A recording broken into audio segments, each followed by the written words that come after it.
ፕላናችሁን አትናገሩ፣ ድብቁ ነው። በቃ ለሰዎች ዝም ብላችሁ ፕላናችሁን ስታብራሩ አትዋሉ። ብዙ ጊዜ የምታስበው የማይሆንልህ ምክንያት ቀድመ ስታወራ ስለምትውል ነው። የመጀመሪያው ማውራት እንደ መስራት ቀላል አይደለም። ማውራት ምን ይሸውዳል መሰለ? የውሸት ያገኘው እንዲመስል ያረጋል። እቺን ሸቅዬ ያቺን ሱሰኛ እሱን ነው የሚያረጋው። እቺን እንዲህ ከፋዘርችን ተቀብያችን እንቺ እንትና አርገና የለም እንደዛ ሪያሊቲ ላይ ብሩን ብሰጥም እንደዛ ታረጋው። ለምን ሄደ መለማመጥ ያለብሰው አለ፣ ማናገር ያለብሰው አለ፣ ሄደ በፀሐይ ተቃጥለ መግዛት ያለብህ ቃል አረ የሆነ ነገር ለመጀመር መማር ያለብን አይምሮስ ግን አንተ ጨርሰዋል። በቃ ያገኘው እስኪ መስል ድረስ ስለ በቃ በወርኩ 500 ሺህ ይሰራበታል፣ 40 ሺህ ብር ይሰራበታል፣ 100 ሺህ ብር ይሰራበታል። ሊሰራ ይችላል፣ ግን ልፋቱስ ቀድመ ለአውጀ ከጨረስከው በምን ሞራል ውድቀቱ እንትኑን ትግሏን እቺ መፍጨርጨሯ እንዴት ተቋቋማታል?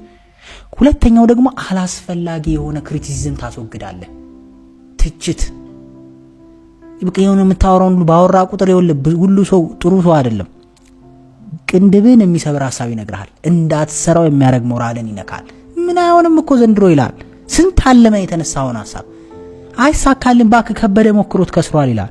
ከበደ ጀምሮት ምንም አልተሳካለትም ይላል። ጦርነት ነው ጊዜው ይላል። ትንሽ ይብረድ ይላል። ዓለም ልጠፋ ነው ይላል። ለአንተ ብቻ የምትጠፋ አይመስል።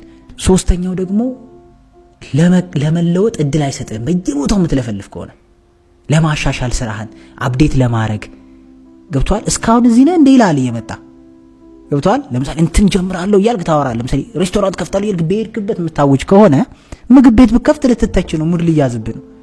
ካላወራስ በቀስ እያልክ እንዳቅምህ ታድጋለህ። እኔ ገቢ ሚሊዮነር ነው ሚሊዮን ነው ካላልክ ተረተኛል። እኔ ሚሊዮን ነው እያልክ የምትለፈልፍ ከሆነ አያስወድቁህም። ራሱ በፕሮግረስ ማመን በቃ ለውጥ እንዳለ ግልጽ ነው። ግዴታ ኤክስፕሌን ማድረግ የለብህም። እንደዚህ አይነት ነገሮችን ህይወትህ ይናገራል።